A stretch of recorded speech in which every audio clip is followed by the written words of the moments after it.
nous agissons sur les autres un peu par nos paroles, davantage par ce que nous faisons, mais surtout par ce que nous sommes. Donc l'être est plus important. Ce que je suis est plus important que ce que je dis et ce que je fais. Les enseignants doivent savoir que les enfants ont besoin de modèles.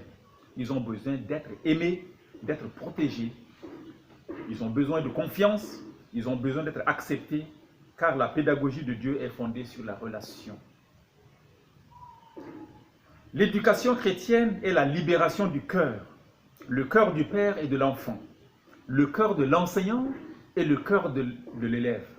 Éduquer, c'est préparer l'enfant à rentrer dans sa destinée.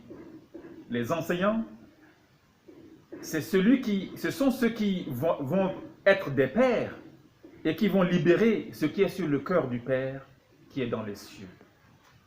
La vision de l'éducation chrétienne, ce sont les vies changées qui changent d'autres vies. Un enseignant dont la santé est déficiente, dont l'équilibre physiologique laisse à désirer, atteint vite le surménage, la surexcitation ou la dépression, et il ne peut pas garder la maîtrise de soi.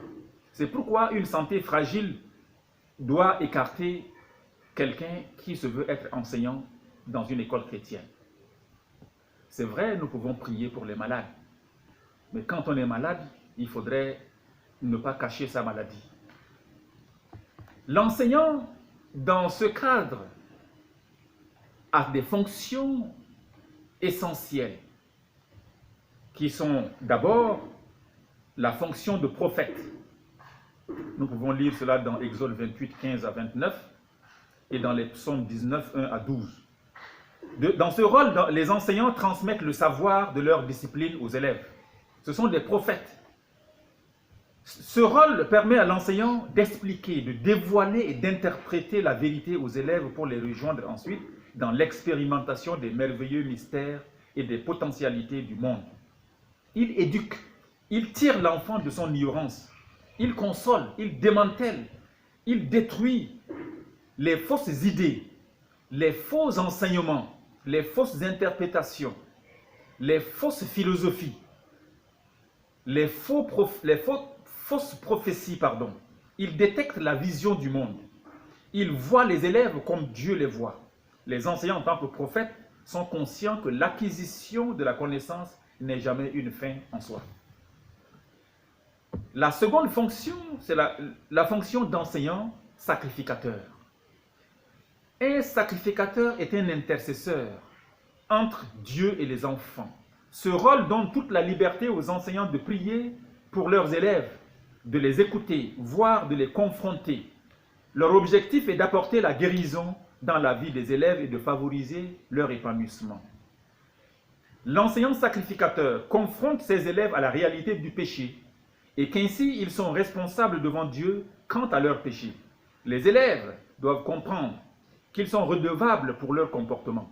Un enseignant ne peut pas se permettre de dire « l'attitude de mes élèves ne m'intéresse pas. Moi, je leur enseigne telle ou telle matière simplement. » Nous sommes engagés à enseigner notre discipline et à conduire les élèves à la sanctification, puisque nous sommes sacrificateurs. L'enseignant sacrificateur sait que la guérison des relations dénaturées et brisées ne se produira que si cela provient d'un cœur compatissant. L'enseignant sacrificateur manifestera aussi de la curiosité, l'émerveillement et de la joie. L'auteur des Proverbes s'émerveille à la vue d'un navire et de la trace de l'homme chez la jeune femme pour finalement s'exclamer que ces choses sont trop merveilleuses pour moi. Proverbes 30, 18 et 19. La troisième fonction, c'est la fonction de roi. L'enseignant roi est investi de l'autorité pour conduire, diriger et instruire.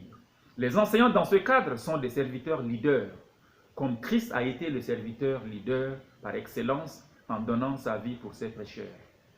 Tous les croyants sont exhortés à suivre l'exemple de Christ.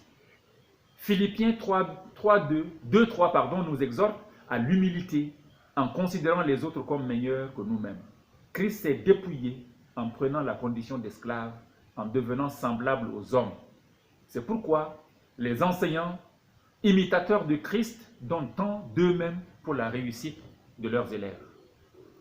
Les ministères prophétiques, sacerdotaux et royaux doivent gouverner l'Église et les écoles chrétiennes. Sans prophétie, sans sacrificateur et sans gouvernement, l'Église et les écoles chrétiennes se meurent.